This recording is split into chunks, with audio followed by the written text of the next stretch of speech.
BJP ने 4 राज्यों के लिए जारी की उम्मीदवारों की लिस्ट। बंगाल में कई सांसदों को मिला टिकट। बाबुल सुप्रियो, लॉकेट चटर्जी, स्वपन दास गुप्ता जैसे सांसद विधानसभा चुनाव लड़ेंगे। हावड़ा दक्षिण से बीजेपी के उम्मीदवार रणतीदेव सेन गुप्ता नहीं लड़ना चाहते हैं चुनाव। बोले, पार्टी ने मुझे बिना पूछे ही उम्मीदवार बना दिया। व्हील चेयर पर चुनाव प्रचार में उतरी ममता बनर्जी। चोट के बाद पहली बार चुनाव प्रचार में उतरी ममता। कोलकाता के गांधी मूर्ति से हाजरा तक ममता बनर्जी ने रोड शो किया। कोलकाता में ममता बनर्जी ने जनसभा को संबोधित भी किया। ममता ने कहा, मैंने जीवन में काफी चोटें खाई हैं। बोली, लोकतंत्र पर हमले से ज्यादा दर्दनाक कुछ नहीं। व्हीलचेयर पर चुनाव प्रचार में उतरने से पहले ममता बनर्जी ने किया ट्वीट। लिखा, मैं अभी भी बहुत दर्द में हूं, लेकिन मुझे अपने लोगों का दर्द और भी ज्यादा महसूस हो रहा है। चोटिल पैर के साथ ममता के रोड शो पर अभिषेक बनर्जी बोले, अब टूटे पैर के साथ ही खेल होगा। ममता बनर्जी पर हमले की बात को चुनाव आयोग ने किया खारिज। सूत्रों के मुताबिक पर्यवेक्षकों की रिपोर्ट पर चुनाव आयोग ने लिया फैसला।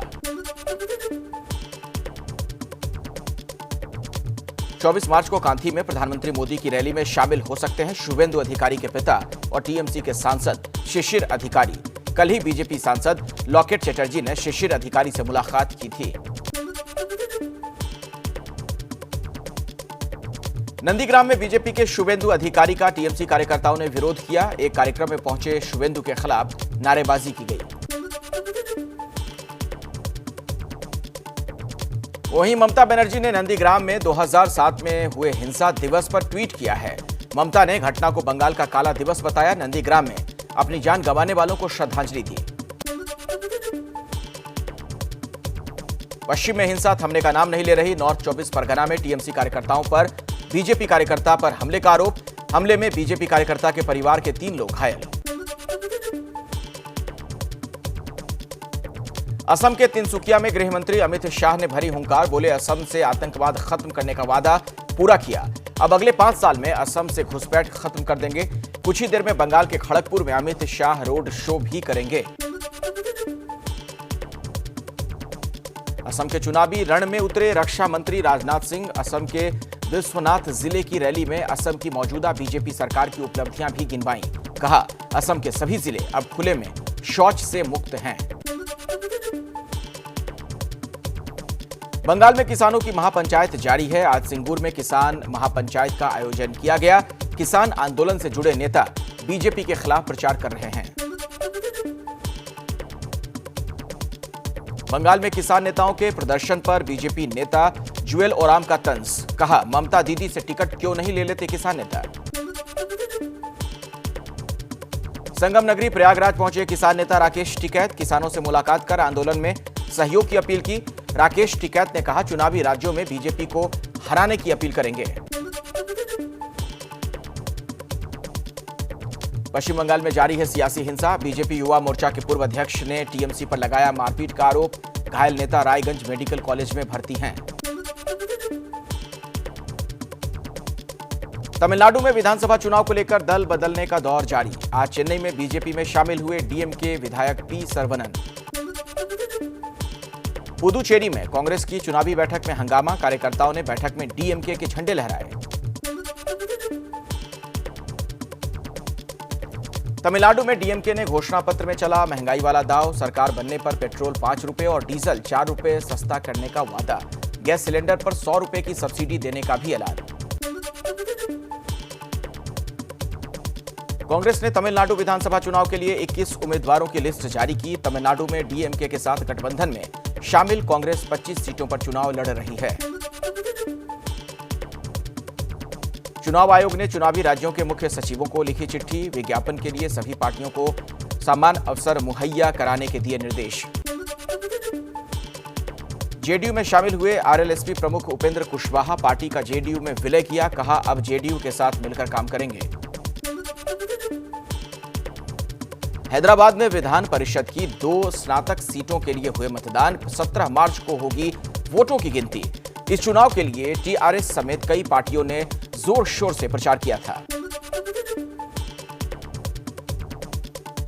उत्तराखंड के सीएम बनने के बाद पहली बार सचिवालय पहुंचे तीरथ सिंह रावत ने कार्यालय में पहले पूजा की, उसके बाद कामकाज निपटाया।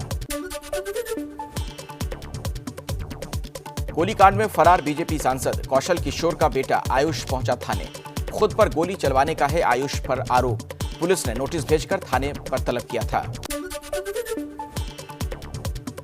यशवंत सिन्हा के टीएमसी में शामिल होने के सवाल को बेटे जयंत सिन्हा ने टाला। बोले, इस बारे में उन्हीं से पूछिए, लेकिन बंगाल में परिवर्तन होने वाला है, वहां बीजेपी ही जीतेगी। लंबी पूछताछ के बाद सचिन वाजे को एनआईए ने मुंबई की विशेष अदालत में पेश किया। 14 दिन की एनआईए की रिमांड पर भेजे गए वाजे। मुंबई पुलिस के अफसर सचिन वाजे से पूछताछ में एनआईए को मिली अहम जानकारी। सूत्रों के मुताबिक शुरुआती बयान में वाजे ने माना एंटीलिया के बाहर गाड़ी खड़ी होने की जानकारी थी। सचिन वाजे से पूछताछ के बाद एनआईए की छापेमारी। सूत्रों के मुताबिक सचिन वाजे ने कहा, मैं साजिश का छोटा हिस्सा, एनआईए को शक, मास्टरमाइंड कोई और। मुंबई क्राइम ब्रांच ने की पुष्टि, बरामद की गई सफेद इनोवा कार सीआईयू यानी कि क्राइम इंटेलिजेंस यूनिट की थी, जिसे सचिन वाजे और उनकी टीम इस्तेमाल करती थी। विस्फोटक केस में सचिन वाजे की गिरफ्तारी पर सियासत शुरू। शिवसेना बोली, केस की हर जानकारी फडणवीस को पहले ही कैसे मिल जाती है। बीजेपी विधायक राम कदम ने एनआईए की गिरफ्त में आए पुलिस अधिकारी सचिन वाजे का नार्को टेस्ट कराने की मांग की। राम कदम ने महाराष्ट्र सरकार पर कुछ लोगों को बचाने का आरोप भी लगाया। एंटीलिया के बाहर विस्फोटक लदी गाड़ी मिलने के मामले में अब एटीएस यानी एंटी टेरर स्क्वाड भी सक्रिय। आज मनसुख हिरेन के घर पहुंची एटीएस की टीम। अंबानी विस्फोटक केस में इंडियन मुजाहिदीन के आतंकी तहसीन अख्तर से तिहाड़ जेल में 7 घंटे तक पूछताछ। तहसीन ने माना उसके फोन से भेजा गया था साजिश की जिम्मेदारी लेने का मैसेज। आज भी होगी पूछताछ। सीएम योगी का अखिलेश यादव पर तीखा हमला। लखनऊ के एक कार्यक्रम में योगी बोले, अखिलेश यादव के परिवार के लोग महाभारत के पात्र हैं, लेकिन इनका जन्म कलयुग में हुआ है। मुरादाबाद में पत्रकारों से मारपीट के मामले में यूपी के पूर्व सीएम अखिलेश यादव के खिलाफ केस दर्ज। अखिलेश के सामने ही पत्रकारों से समाजवादी कार्यकर्ताओं की मारपीट का आरोप। मुरादाबाद में हुई एफआईआर को लेकर अखिलेश यादव का बीजेपी पर पलटवार। बोले, एफआईआर हारती हुई बीजेपी की हताशा का प्रतीक है। बयानों को लेकर चर्चा में रहने वाले बलिया के बीजेपी विधायक सुरेंद्र सिंह का एक और विवादित बयान। बोले, ताजमहल का नाम बदलकर राजमहल या शिव महल होना चाहिए। एमपी के छिंदवाड़ा में बीजेपी दफ्तर में बाबा साहेब भीमराव अंबेडकर की तस्वीर नहीं होने पर भड़के अनुसूचित जाति मोर्चा के प्रदेश अध्यक्ष कैलाश जाटव ने कहा, तस्वीर नहीं है, इससे बड़ा दुर्भाग्य क्या हो सकता है। दिल्ली बॉर्डर पर चल रहे किसान आंदोलन के समर्थन में संगरूर में युवाओं ने निकाली मोटरसाइकिल रैली। गांव-गांव जाकर किसानों से 23 मार्च को शहीद भगत सिंह के शहीदी दिवस पर दिल्ली पहुंचने की अपील की। देश में कोरोना ने पकड़ी तेज रफ्तार। कल देश में एक दिन में 25,000 से ज्यादा केस सामने आए। 161 लोगों की मौत हुई। दिल्ली में भी बढ़ने लगे हैं कोरोना के नए केस। दिल्ली में लगातार तीसरे दिन 400 से ज्यादा मामले। केंद्रीय स्वास्थ्य मंत्री हर्षवर्धन ने कोरोना के खिलाफ जागरूकता बनाए रखने की अपील की। बोले, कोविड के खिलाफ लड़ाई में दूसरे देशों के मुकाबले भारत के पैरामीटर बहुत आगे, इसे खोना नहीं है। महाराष्ट्र के औरंगाबाद में बढ़ते कोरोना मामलों के बीच लौटा लॉकडाउन। 4 अप्रैल तक आंशिक लॉकडाउन लगाया गया। शनिवार और रविवार को सख्त रहेगी पाबंदी। महाराष्ट्र में तेजी से फैलते कोरोना मामलों के बाद भी नहीं मान रहे लोग। नागपुर से सामने आई तस्वीरें। वीकेंड लॉकडाउन से पहले बाजार में लगी लोगों की भीड़। पंजाब में एक दिन में कोरोना के 1500 से ज्यादा नए केस मिले। स्वास्थ्य मंत्री बलवीर सिंह सिद्धू ने कहा, कोरोना के केस में बढ़ोतरी उन शहरों में ज्यादा हुई है जहां एनआरआई की संख्या ज्यादा है। पंजाब में कोरोना के मामलों में बढ़ोतरी के बावजूद दिखी बड़ी लापरवाही। मोहाली में नाइट कर्फ्यू के दौरान रियलिटी चेक में खुले मिले ढाबे और शराब के ठेके। लद्दाख में स्वास्थ्यकर्मी पेश कर रहे हैं नई मिसाल। बर्फबारी और कड़ाके की ठंड के बीच स्वास्थ्यकर्मी दूर दराज इलाकों में लगा रहे हैं कोरोना का टीका। जम्मू कश्मीर के राजौरी में सीआरपीएफ ने पेश की मदद की मिसाल। राजौरी के दूर दराज इलाकों में मेडिकल कैंप का आयोजन, लोगों का मुफ्त में चेकअप और इलाज भी किया। केंद्रीय मंत्री गिरिराज सिंह का बयान, बोले विपक्ष के नेता बंद कमरे में कोरोना का टीका लगवा लेंगे और बाहर किसान, मजदूर और गरीबों में भ्रम फैलाने का काम करेंगे। उत्तरी दिल्ली नगर निगम के अस्पतालों के कर्मचारियों के सामने फिर वेतन न मिलने का संकट। कस्तूरबा गांधी अस्पताल के रेजिडेंट डॉक्टरों ने किया एमसीडी के खिलाफ प्रदर्शन। पंजाब के लुधियाना में सामने आया कोरोना का जानलेवा कहर। शाहकोट में डीएसपी पद पर तैनात वरिंदर पाल सिंह की कोरोना से मौत। यूपी के ग्रेटर नोएडा में बिल्डरों की मनमानी के खिलाफ कई सोसाइटियों के निवासियों का अनोखा प्रदर्शन। ताली और थाली बजाकर मार्केटिंग ऑफिस बंद करवाया। हरियाणा के जींद में बीजेपी के प्रशिक्षण शिविर कार्यक्रम का विरोध करने पहुंचे किसान। माहौल में तनाव की वजह से भारी पुलिस बल तैनात। एमपी के शिवपुरी में हाल ही में बने रेलवे स्टेशन की खुली पोल। तेज हवा और बारिश में स्टेशन हुआ क्षतिग्रस्त। बिहार के सिवान में बड़ा बवाल। पुलिस की परीक्षा देने गए लड़कों ने जमकर हंगामा किया। अभ्यर्थियों ने पुलिस पर लाठीचार्ज का आरोप लगाया है। पुलिस बोली, लाठीचार्ज की बात अफवाह।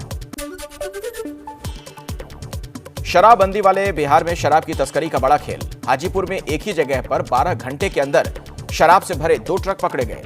शराब की कीमत करोड़ से ज्यादा बताई जा रही है। मुंबई के साकीनाका में होटल में लगी भीषण आग। दमकल विभाग ने आग पर काबू पाया। किसी के हताहत होने की खबर नहीं। एमपी के रतलाम में इंस्टाग्राम की पोस्ट को लेकर हुआ विवाद। 2 पक्षों में जमकर चाकूबाजी हुई। विवाद में एक की मौत, 4 घायल। यूपी के बस्ती के रेलवे स्टेशन से एसटीएफ ने प्रतिबंधित संगठन पीआईएफ के संदिग्ध सदस्य राशिद अहमद को किया गिरफ्तार। पुलिस के मुताबिक राशिद के पास से देश विरोधी दस्तावेज बरामद हुए हैं। जम्मू कश्मीर में शोपियां के रावलपुरा गांव में सुरक्षा बलों से मुठभेड़ में एक आतंकी ढेर। आतंकियों से मुठभेड़ जारी। 3 से 4 आतंकियों के एक मकान में छिपे होने की खबर। जम्मू कश्मीर पुलिस ने श्रीनगर और आसपास के इलाकों में दहशत फैलाने वाले 8 मोस्ट वांटेड आतंकियों के पोस्टर जारी किए। लोगों से जानकारी देने की अपील की। जम्मू कश्मीर के डीजीपी दिलबाग सिंह ने कहा, घाटी में करीब 200 आतंकी सक्रिय। सीमा पर से लॉन्चिंग पैड्स पर घुसपैठ के इंतजार में 200 से 250 आतंकी मौजूद। जम्मू कश्मीर के सोपोर में पुलिस स्टेशन पर आतंकी हमला। पुलिस से ग्रेनेड छीनकर भागे आतंकी। थाने के बाहर ही ग्रेनेड फटा। 2 पुलिसकर्मी जख्मी। महाराष्ट्र समेत कई राज्यों में नकली सांसद और विधायक बनकर लोगों से ठगी करने वाला शख्स दिल्ली से गिरफ्तार। व्यापार में नुकसान होने के बाद लोगों को ठगता था शख्स। पुलिस पूछताछ कर रही है। यूपी के हाथरस में आपसी विवाद में कुछ दबंगों ने एक शख्स पर ताबड़तोड़ फायरिंग की। गोलीबारी में घायल शख्स की हालत गंभीर। एमपी के सागर में तेज रफ्तार ट्रक ने बाइक सवार को मारी टक्कर। हादसे में बाइक सवार की मौत। घटना से गुस्साए लोगों ने बस को आग के हवाले कर दिया। आंध्र प्रदेश के कृष्णा जिले में भयानक सड़क हादसा। लॉरी ने सवारियों से भरे ऑटो रिक्शा को टक्कर मारी। हादसे में 6 लोगों की दर्दनाक मौत, 6 गंभीर तौर पर जख्मी।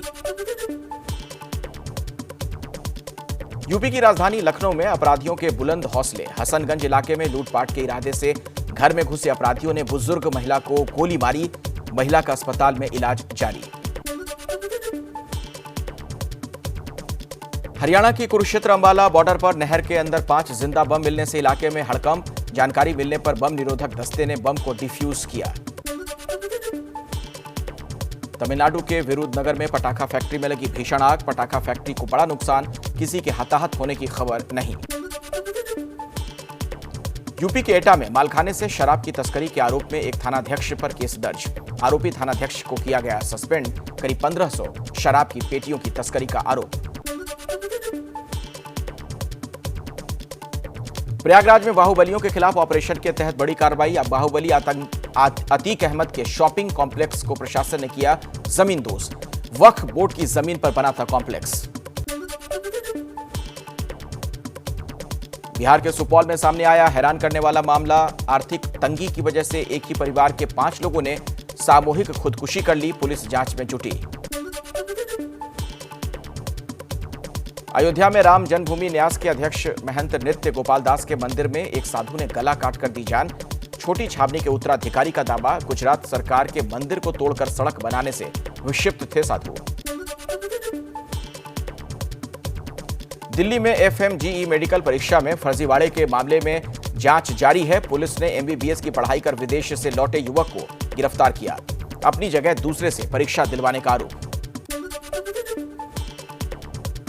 दिल्ली के शालीमार बाग में मोबाइल लूटकर भाग रहे बदमाशों ने पीछा कर रहे युवकों पर फायरिंग की। 12 साल के बच्चे को लगी गोली। बदमाशों की तलाश में जुटी पुलिस। राजस्थान के सीकर में भीषण कार हादसा। एक के बाद एक कई बार पलटी खाकर दुर्घटनाग्रस्त हुई कार। एक शख्स की मौत, एक घायल। तस्वीरें सीसीटीवी में कैद। राजस्थान के जोधपुर में भीषण हादसा। टूरिस्ट बस और ट्रक के बीच टक्कर में 5 लोगों की मौत, कई घायल। मुंबई से सटे वलसाड में आग से मचा हड़कंप। फैक्ट्री के गोदाम में लगी भीषण आग। दमकल विभाग की कई गाड़ियों की मदद ली गई। प्रधानमंत्री मोदी ने श्रीलंका के राष्ट्रपति गोटबाया राजपक्षे से फोन पर बात की। साथ मिलकर काम करने पर जताई प्रतिबद्धता। कोविड की चुनौतियों पर भी चर्चा हुई।